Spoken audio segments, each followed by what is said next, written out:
The final boss encounter in raids are typically the ones that hold people up the longest. The light level increases that come with final boss encounters are typically what stops your average players. With this guide, I'm going to do my best to give you guys the overall best strategies to deal with having less than superb light levels, as well as ways to deal maximum damage output in order to do this as quickly and efficiently as possible. So just like the rest of the raid, go ahead and split into 3 groups of 2. Cover each side and begin the fight. Once it starts, the boss will be teleporting to the left and right and middle sides of the map while shooting Siva swarms at you, which is like an area of effect damage over time, so you will obviously want to avoid that at all costs. This, combined with the massive number of shanks that will be coming out at 380 light, can make for a very bad situation if you're not on top of your game. The best way to avoid him is standing behind one of the big pillars that are in the center of the room. Just make sure that he's not able to see you and you're pretty much golden, because he will actually shoot the pillars instead of you. After a certain amount of time, he's going to empower 4 random guardians on your fire team, as noted by the buff that comes up on the bottom left of your screen. Once that happens, there's going to be captains spawn at each of the sides. The first step of this fight is very similar to the step in the previous encounter with Aksis, so essentially you should already know what to do. Kill the captains and take their scorch cannons to their corresponding servitors. Example, you need to kill an arc captain, take his arc scorch cannon, and kill the arc servitor.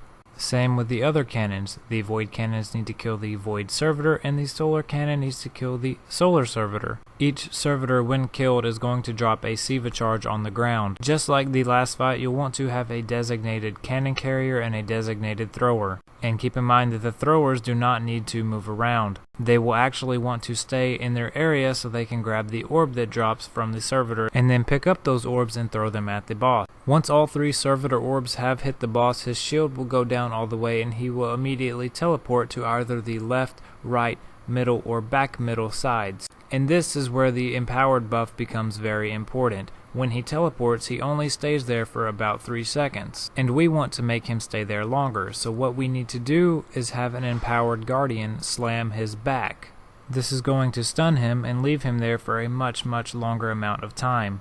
The way you would need to prepare your team for this is have your empowered guardians on your team call out their locations once he gives everyone the empowered buff. For example, let's say you were controlling the middle area with your partner.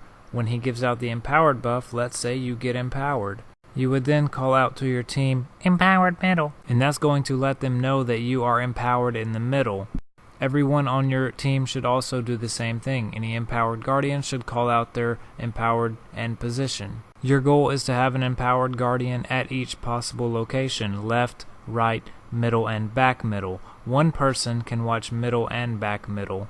So let's say that he empowers the 2 guardians in the middle. Well, since you don't need 2 guardians in the middle, you're going to listen out for which side does not have an empowered. If you hear your team on the left say they have an empowered and you don't hear anything from the right, go ahead and know that you need to send someone from the middle to the right side to wait to be ready when he teleports after the 3rd orb is thrown. And so when he teleports to a location, your empowered guardian is going to jump on his back and hold square. This increases the amount of time he stays there. He will then teleport to another location, and this will happen 3 total times. On the 3rd time is when you would want to have a tether down and a weapons of light down. Use the scorch cannons for maximum damage output by charging it to the 2nd tier, and you will be absolutely golden as long as all 3 scorch cannons are being used by the highest light members in your team. Once the 3rd teleportation phase has happened, he will teleport back to his middle platform and perform an insta-kill attack, and you're going to need to have your entire fire team go to stand on one of the pillars that are outside of the map. Keeping in mind you all need to be on the same one because these can only be used once, and if they are stood on at all, they will be activated for the rest of that round. And these are the only things that are going to protect you from that insta-kill attack. Once you have gotten up to this point, that would be what you would consider 1 damage phase, and it will restart the cycle, and you would want to continue doing the exact same thing over and over again until you kill the boss. Now keep in mind, once you get the boss's health low enough, he's going to perform sort of a final stand type of move here, where he will then teleport back to his central platform, and he's going to do that insta-kill move, but you will not have any pillars to stand on, so you absolutely have to kill him at this point, or it's going to wipe you instantly and you will have to restart. And you will know if you are on the final stand phase if his shield is not there when he teleports to the middle.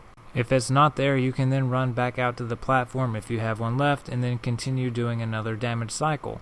Once he has been killed, there will be a chest pop up in the middle of the room. You will get a Grimoire card and an emblem, so if you don't want to risk it going to the postmaster, make sure you clear out a slot beforehand. And out of the initial chest, you have a chance to get the helmet, class item, and artifact. There is also a Siva cash key in here, and of course that will obviously give you a chance at another set of boss drops. For weapons, you're going to have a chance at the auto rifle and the scout rifle. Scout rifle is actually something I would highly recommend. The auto rifle is very good as well.